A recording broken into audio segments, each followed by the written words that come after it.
புதுசா ஒரு course start பண்ண போறோம். ஜாவா. ஸோ ஜாவாங்கிறது வந்து ஒரு ப்ரோக்ராமிங் லாங்குவேஜ். ஸோ இந்த ஜாவாங்கிற பேர் வந்து எல்லாரும் கேள்விப்பட்டிருப்பீங்க. ஸோ இது வந்து ஒரு பாப்புலரான ப்ரோக்ராமிங் லாங்குவேஜ். இதை யார் டெவலப் பண்ணாங்கன்னு பார்த்தீங்கன்னா, ஜேம்ஸ் காஸ்லிங்கிறவர் சன் மைக்ரோசாஃப்ட்ல மைக்ரோ சிஸ்டம்ஸ்ல 1995ல டெவலப் பண்ணியிருக்காரு. ஸோ இதை வந்து ஃபர்ஸ்ட் வந்து ஓக்குன்னு தான் கூப்பிடுவாங்க. தென் லேட்டரா வந்து இதை ஜாவான்னு ரீநேம் பண்ணாங்க. ஸோ இதோட கரண்ட் ஓனர் யாருன்னு பார்த்தீங்கன்னா, ஆரக்கிள் கம்பெனி தான். இதை வந்து எதுக்கு யூஸ் பண்ணுவாங்கன்னா, வேர்ல்டு வைடு சாஃப்ட்வேர் டெவலப்மெண்ட்ல யூஸ் பண்ணுவாங்க. ஸோ ஜாவா வந்து மோஸ்டா எதுல யூஸ் ஆகுதுன்னா, Android application, web application, desktop software, banking systems etcetera. So Java வந்து ஏன் பாப்புலர்? ஸோ ஜாவா வந்து சிம்பிள் டு லேர்ன். அதாவது இதோட சின்டாக்ஸை வந்து நீங்கள் ஈஸியாக படிச்சுக்கலாம்.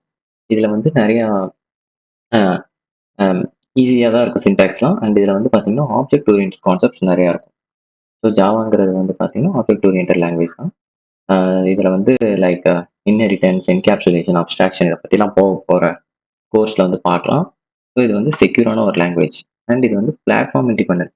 ஸோ இப்போ நீங்கள் கோடு எழுதுறீங்கன்னா அந்த கோடை வந்து எந்த சிஸ்டமில் வேணால் ரன் பண்ணிக்கலாம். அதில் வந்து ஜாவா வந்து இன்ஸ்டால் ஆகிருந்தா நீங்கள் வந்து ரன் பண்ணிக்க முடியும்.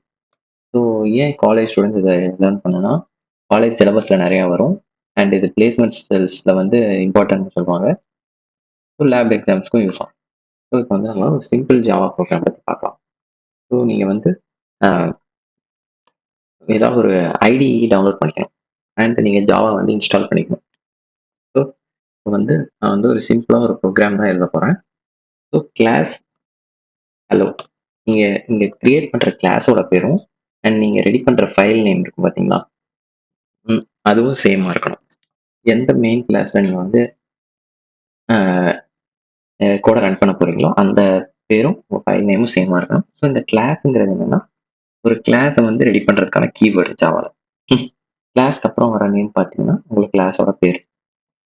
நெக்ஸ்ட் வந்து மெயின் ஃபங்க்ஷன் எழுத போகிறோம், பப்ளிக் ஸ்டாட்டிக். ஸோ பப்ளிக்ங்கிறது பார்த்தீங்கன்னா எந்த இடத்துல இருந்து வேணால் இந்த ஃபங்க்ஷன் ஆக்சஸ் பண்ணிக்க முடியும். ஸோ அதுதான் வந்து பப்ளிக். ஸோ இதை வந்து எந்த இடத்துல இருந்து வேணால் ஆக்சஸ் பண்ணிக்க முடியும். ஸ்டாட்டிக்ங்கிறது வந்து இந்த இதில் வந்து இந்த மெயின் ஃபங்க்ஷன்ல இருந்து எந்த ஆப்ஜெக்டும் கிரியேட் பண்ண முடியாது. அதுக்காக ஸ்டாட்டிக்ங்கிறது கொடுக்கும். அடுத்து வாய்டு. வாய்டுங்கிறது என்னன்னா எதுவுமே ரிட்டர்ன் பண்ணாது. So returns nothing. ஸோ அதுதான் வாய்ட். அண்ட் மெயின் இதுதான் என்னோட ஃபங்க்ஷனோட பேர், மெயின் ஃபங்க்ஷனுங்கிறதுனால. தென் ஸ்ட்ரிங் ஆர்க்ஸ். ஸோ இது வந்து ஒரு அரே ஆஃப் ஸ்ட்ரிங்ஸ். அந்த அரே ஆஃப் ஸ்ட்ரிங்ஸோட பேர் ஆர்க்ஸ்ன்னு வச்சுக்கோம். ஓகேங்களா? ஸோ இது வந்து கமாண்ட் லைன் ஆர்குமெண்ட்ஸை வந்து எடுத்துக்கிறதுக்காக இந்த ஸ்ட்ரிங் ஆர்க்ஸ்ங்கிறது யூஸ் ஆகும். ஸோ கமாண்ட் லைன் ஆர்குமெண்ட்ஸுங்கிறது நான் இங்கே வந்து சொல்கிறேன் அடுத்து. ஸோ இது வந்து மெயின் ஃபங்க்ஷன். தென் நெக்ஸ்ட் பார்த்தீங்கன்னா system dot out dot print ln. So இது வந்து என்னன்னா சிஸ்டம், இது வந்து ஒரு பில்டின் கிளாஸ். சிஸ்டம்ங்கிறது ஜாவாலேயே. அவுட்டுங்கிறது அவுட்புட் ஸ்ட்ரீம். பிரிண்ட் எல்என்ங்கிறது இந்த டெக்ஸ்ட்டை வந்து பிரிண்ட் பண்ணிட்டு உள்ள தர டெக்ஸ்ட்டை பிரிண்ட் பண்ணிட்டு தென் ஒரு லைன், நியூ லைன் வந்து கேப் விட்டுரு அப்படின்னு சொல்றதா பிரிண்ட் எல்என். ஸோ இப்போ உள்ள வந்து நம்ம இப்போ ஹலோ வேர்ல்டுன்னு டைப் பண்ணுறோம். ஸோ இப்போ இதை ரன் பண்ணி பார்த்தோம்னா நம்ம டெர்மினலில் அவுட்புட் டிஸ்பிளே ஆகணும்.